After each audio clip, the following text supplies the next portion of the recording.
कैसा अन्याय है ईश्वर का, क्यों इतने निर्मम है ईश्वर, इस तरह का भी भाव लोगों के मन में आया। देखिए, प्रकृति ही ईश्वर है और प्रकृति न्याय निरपेक्ष है। मतलब किसी को फेवर कर देगा, किसी को अनफेवर करेगा, ऐसा कुछ नहीं होता है। वैसे ही ब्रह्मांड को फर्क नहीं पड़ता अगर कुछ लोग जीते हैं कि मर जाते हैं। अब कुछ ऐसी बातें जो अभी हाल के दिनों में काफ़ी चर्चा में रही हैं, आपने अभी उस विषय पे बात भी करी जिसका आप जिक्र कर रहे थे।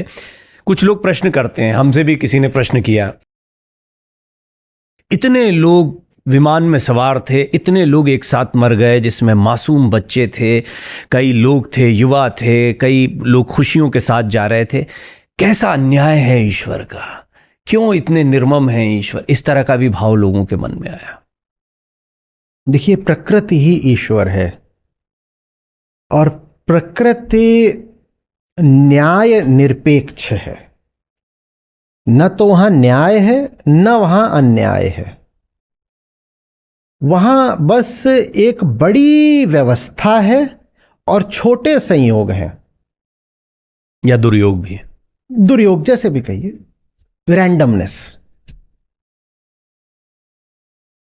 यदि मैक्रो दृष्टि से देखें, थोड़ा ऊपर से विहंगम दृष्टि से देखें, तो वहां व्यवस्था है। उदाहरण के लिए सूर्य है, ग्रह उसके चक्कर काट रहे हैं, फिर मिल्की वे आपकी आकाशगंगा, उसमें करोड़ों सूर्य हैं और ब्रह्मांड में करोड़ों इस तरह की आकाशगंगाएं हैं और उनकी अपनी एक सुनियोजित व्यवस्था है जिसको कभी तोड़ा नहीं जाता।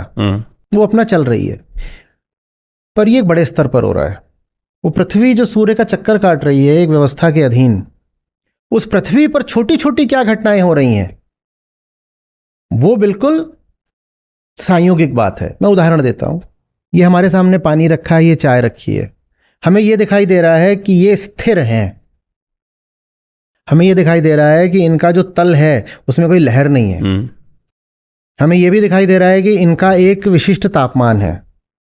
अब मजे की बात यह है कि इनके भीतर जो अणु परमाणु हैं, मॉलिक्यूल्स हैं, वो उस तापमान पर नहीं है जिस तापमान पर ये ओवरऑल एक मैक्रो एवरेज आपको इनका दिखाई दे रहा है। इसके भीतर जो छोटी छोटी घटनाएं घट रही हैं उनकी पूरी एक रेंज है। इसके भीतर ही मॉलिक्यूल्स हैं जो स्थिर नहीं है, उनकी बहुत तेज गति हो सकती है, 100 मीटर पर सेकेंड। इसके भीतर मॉलिक्यूल 100 मीटर पर सेकेंड से चल रहा है। हाँ, बिल्कुल चल रहे हैं। 100 मीटर वाले भी हैं, 1000 मीटर पर सेकेंड वाले भी हैं, शून्य वाले भी हैं, एक दिशा में 100 मीटर वाले हैं, दूसरी दिशा में 100 मीटर, माने दोनों की वेलोसिटी बिल्कुल अलग है। ये सब कुछ है, उनकी वेलोसिटीज अलग हैं, उनके टेम्परेचर्स अलग हैं।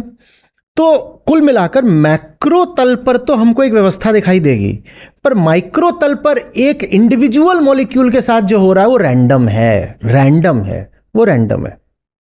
तो हम इंडिविजुअल मॉलिक्यूल्स हैं, हमारे साथ जो हो रहा है वो वैसे ही रैंडम है जैसे कि एक व्यक्ति को हम मरा नहीं मान लेते अगर उसकी कुछ कोशिकाएं मर जाती हैं। आप कहिए कि ये तो बड़ा अन्याय है, मेरी कुछ कोशिकाएं मर गई। नहीं, वो चलता रहता है। वैसे ही ब्रह्मांड को फर्क नहीं पड़ता अगर कुछ लोग जीते हैं कि मर जाते हैं। आपको फर्क नहीं पड़ता ना, लगातार आपकी कोशिकाएं मर रही हैं, जन्म भी ले रही हैं आपके भीतर, कोई फर्क नहीं पड़ता।